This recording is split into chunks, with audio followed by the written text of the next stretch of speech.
Walking in a winter sports wonderland over the weekend. High school winter sports starting here with Dave Seaman, Standard Speaker sports editor. Will break down some of the action. They had you covered in the Standard Speaker. If you want to get caught up, just go back to some of the back issues over the weekend. Dave, the Hazleton Area High School boys basketball team, they had an opening tournament out in Erie. Some really good teams. If you do read those Standard Speaker articles, especially in the consolation game, well, definitely in the consolation game, that's where this appeared. There was a picture of Ryan Sparky Wolk, and just underneath him it said warrior mentality, and that was a direct quote from Coach Mike Joseph. So kind of exactly like you said, Dave, these teams are going to battle. Sparky just got done with football season. That's what Coach was kind of talking about. Yeah, there's no doubt about it. You know, Sparky's going to be a leader for the team this year too, just like he was in football. And you know, to his credit, he came off football season, and kid could have said, let me take it easy a little bit. That's not his MO. Anybody who's followed Sparky Wolk, which on a football field, one of the top passers in District 2 history, really number 2 from what I understand, behind Ron Powis. Finished an outstanding career on the football field, came right in the basketball season, and if you follow the basketball team last year, you saw him steadily improve throughout the season.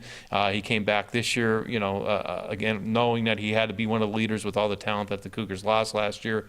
Had a great weekend in Erie this weekend, and I think it sets him up for a big season. And Dave, did you do the preview for MMI basketball, boys basketball? Yes, I did. Well, Coach Joe Flanagan has to be happy. His team wins an opening tournament title. And Dave, they had to do a comeback, had to have a big fourth quarter comeback to do this. So you think they're happy over in Freeland with how things have started? Oh, and there's no doubt about it. Joe Flanagan, as we said, gets the most out of his talent year in, year out. This year he has some talent assembled. A lot of those guys have played important games for the Preppers over the last few years.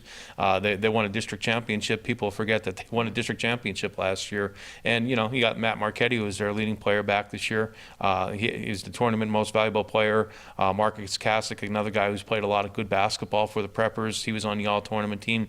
And like you said, they're down 15 points going to the fourth quarter against the host team, Sullivan County, in that tournament. The Preppers were able to peck away, and with Kasich and Marchetti leading the way, the Preppers were able to catch up and eventually win that game, and that sets them up for a big season as well.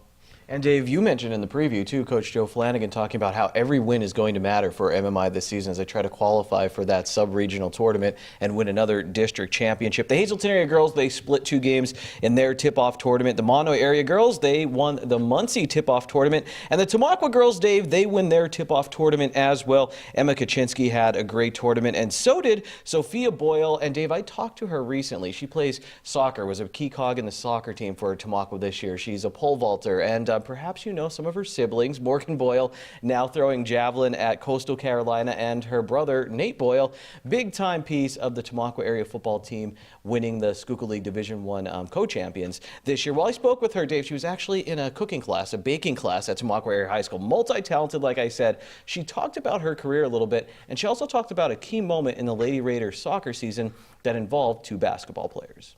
My brothers and sisters are really athletic, and so I always just played with them, and they really helped me out during all my sports. And I started gymnastics when I was really young, and that just builds a lot of strength and everything, and it helped me with my other sports. And then I started playing soccer and basketball in 4th grade, and I just loved it because sports are just like my favorite. Honestly, my favorite sport's always the one I'm playing. Yeah, whenever you're doing that. Yeah, it's like I just love soccer, love basketball, and then when track rolls around, I'm like, track. Notre Dame Green Pond, and there was 30 seconds left, and it was tied. And I got the ball at half, and I dribbled down, and I crossed it to Emma Kaczynski, and she scored. And I was just like, because we really needed that win to get districts. So.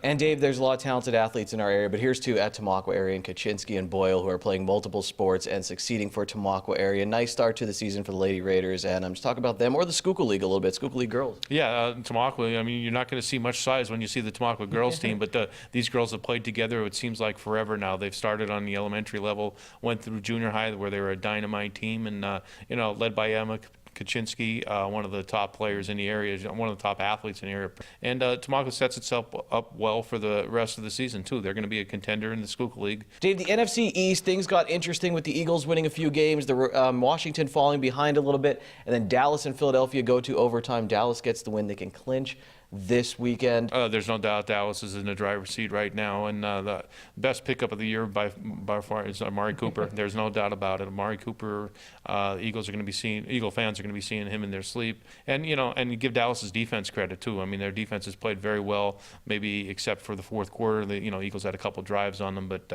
Dallas was down. A few weeks ago, everybody's talking about Dallas, the end of the Jason Garrett era, but they've won 5 in a row. They put themselves in position, and you get in the playoffs, as the Eagles proved last year, anything can happen. And, and Dallas is a young team, and young teams, they're the most dangerous teams because they really have nothing to lose. Stay tuned for more Dave Days here on Community NEPA News.